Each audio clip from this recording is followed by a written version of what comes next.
আগেকার দিনে মানুষ মনে করত আমরা যে পৃথিবীতে বাস করি সেটা সমতল, আর তারা খুব বেশি দূরে যেতে ভয় পেত হঠাৎ করে যদি নিচে পড়ে যায় সেজন্য। এরপর 1557 খ্রিস্টাব্দে স্যার ফ্রান্সিস ড্রেক জাহাজে করে পুরো পৃথিবী ঘুরে আসলেন আর প্রমাণ করলেন যে পৃথিবী আসলে বর্তুলাকার। পবিত্র কোরআনে সূরা লোকমানের 29 নম্বর আয়াতে উল্লেখ করা আছে, আলাম তারা আন্নাল্লাহা ইউলিজুল লাইলা ফিন নাহারি ওয়া ইউলিজুন নাহারা ফিল লাইলি। আল্লাহ তাআলা রাত্রির ভিতর দিবসকে অন্তর্ভুক্ত করেন এবং রাত্রিকে দিবসের ভিতর অন্তর্ভুক্ত করেন। অন্তর্ভুক্ত করা একটি ধীরগতির চলমান প্রক্রিয়া।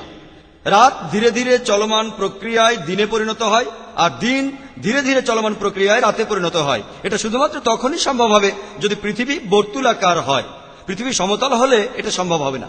পৃথিবী সমতল হলে দিন রাত হঠাৎ করে বদলে যেত। পবিত্র কোরআনে সূরা আল জুমার 5 নম্বর আয়াতে উল্লেখ করা আছে যে হুয়াল্লাযী খালাকাস সামাওয়াতি বিল হাক্কি, আল্লাহ তাআলা এই আকাশমণ্ডলী ও পৃথিবীকে সৃষ্টি করিয়াছেন যথাযথভাবে, এবং তিনি রাত্রি দ্বারা দিবসকে আচ্ছাদিত করেন এবং রাত্রিকে আচ্ছাদিত করেন দিবস দ্বারা।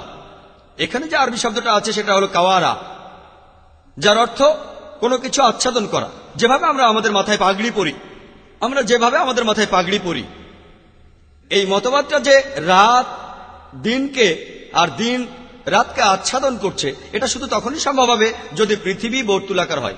যদি পৃথিবী সমতল হয় তাহলে এটা সম্ভব হবে না, দিন রাত তখন হঠাৎ করে বদলে যেত। এরপর পবিত্র কোরআনে আছে সূরা নাজিয়াতের 30 নম্বর আয়াতে উল্লেখ করা আছে যে ওয়াল আরদ বা'দা যালিকা দাহাহা, এবং ইহার পর তিনি পৃথিবীকে করিয়াছেন ডিম্বাকৃতি।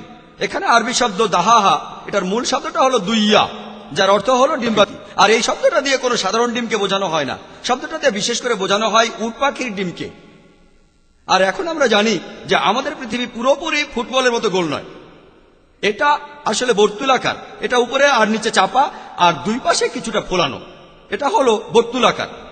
আর আপনারা যদি উট পাখির ডিম ভালোভাবে দেখেন, এই ডিমটাও বর্তুলাকার, উপরে নিচে কিছুটা চাপা আর দুই পাশে কিছুটা ফোলানো।